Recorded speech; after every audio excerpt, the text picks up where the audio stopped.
Hi friends, అందరికీ నమస్తే. ఈ రోజు వీడియోలో పాతకాలం వంట ఆవిరి కుడుముని ఎలా తయారు చేసుకోవాలో చూద్దాం. ఇది చాలా హెల్దీ బ్రేక్ఫాస్ట్ అండి. కనీసం వారంలో ఒక్క రోజైనా ఈ బ్రేక్ఫాస్ట్ ని తయారు చేసుకుని తింటే హెల్త్ కి చాలా మంచిది. ఆవిరి కుడుము కోసం పొట్టు ఉన్న మినప్పప్పుని 2 కప్పులు తీసుకున్నానండి. ఇవి మునిగే వరకు నీళ్లను పోసి 6 గంటలు నానబెట్టుకోవాలి. నేను రాత్రంతా నానబెట్టానండి. ఉదయానికి ఇలా చక్కగా నానిపోయింది. ఈ పొట్టుని మొత్తాన్ని శుభ్రం చేసుకోవాలి. పొట్టు మొత్తం పోకుండా అక్కడక్కడ ఇలా పొట్టు ఉండేటట్టు శుభ్రం చేసుకోవాలి. ఇలా క్లీన్ చేసుకున్న మినపప్పుని గ్రైండర్లో వేసుకుని చాలా మెత్తగా రుబ్బుకోవాలి. మినపప్పుని రుబ్బుకునేటప్పుడు నీళ్ళని కొంచెం కొంచెం పోసుకుంటూ గ్రైండ్ చేసుకోవాలి. పిండి రుబ్బేటప్పుడే ఇందులో రుచికి సరిపడా ఉప్పుని వేసుకుని రుబ్బుకోవాలి. బాగా మెత్తగా గ్రైండ్ చేసుకోవాలి. ఉప్పు వేసేసరికి పిండి అనేది కొద్దిగా లూజ్ అవుతుందండి.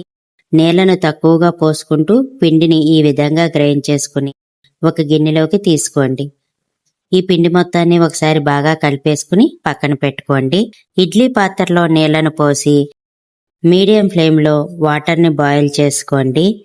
నేను 30 ఇడ్లీ రేకుల్లో చేస్తున్నానండి. ఇప్పుడు ఈ రేకులకి నెయ్యిని రాసుకుని 2-3 గరిటెల పిండిని వేసుకుని ఇలా ఈవెన్గా స్ప్రెడ్ చేసుకోవాలి. ఇడ్లీ పాత్రలో రేకుల్ని పెట్టుకుని 10 నుంచి 15 నిమిషాలు మీడియం ఫ్లేమ్లో ఉడికించండి. 15 నిమిషాలు ఉడికించిన తర్వాత స్టవ్ ఆఫ్ చేసుకుని వెంటనే మూత తీయకుండా 2-3 నిమిషాల తర్వాత మూత తీసి ప్లేట్లోకి సర్వ్ చేసుకోవటమేనండి. ఆవిరి కుడుము ఒట్టి మినపప్పుతో మాత్రమే చేస్తారండి. ఇంకా ఏమీ వేయరు. అలాగే పిండిని నానబెట్టడం ఏమీ ఉండదు. పిండిని రుబ్బిన వెంటనే కుడుములు వేసుకోవాలి. నెయ్యి వేసుకుని మనకు నచ్చిన చట్నీతో కానీ కారప్పొడితో నంచుకుని తింటే రుచి చాలా బాగుంటుందండి.